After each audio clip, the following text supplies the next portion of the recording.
In today's video, I'm going to teach you how to use Canva Magic Media in Canva Magic Studio. Let's start right inside Canva. First, either create a brand new design or open an existing one you want to work on.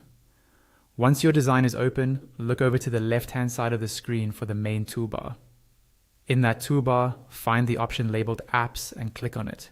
This will open a panel with lots of different tools and integrations you can use. At the top of that panel, there's a search bar. Type Magic Media into the search bar, and when you see Magic Media appear in the search results, go ahead and select it to open the Magic Media panel. Inside this panel, you'll notice several tabs along the top. These tabs allow you to choose the type of media you want to create with AI. You can generate images, graphics, videos, or even 3D content. Each one works from a text prompt. But for this walkthrough, we're going to focus on images because they're a great place to start and very easy to experiment with. So make sure the Images tab is selected before you move on. Now you'll see a large text field where you can describe what you want to create. Canva recommends at least 5 words, and that's a good guideline to follow. The more specific you are, the better your results will usually be.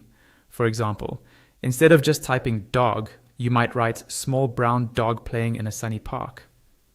Take a moment to write a clear, detailed prompt for the image you have in mind. Just below the prompt box, you'll see some additional options. The first is Styles. This area lets you choose from different looks, grouped under photography, digital art, and fine art.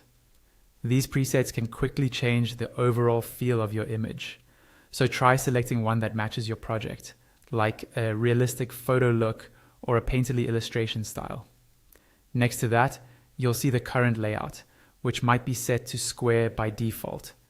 Click on that if you want to switch to a landscape or portrait aspect ratio, depending on where you'll be using the image.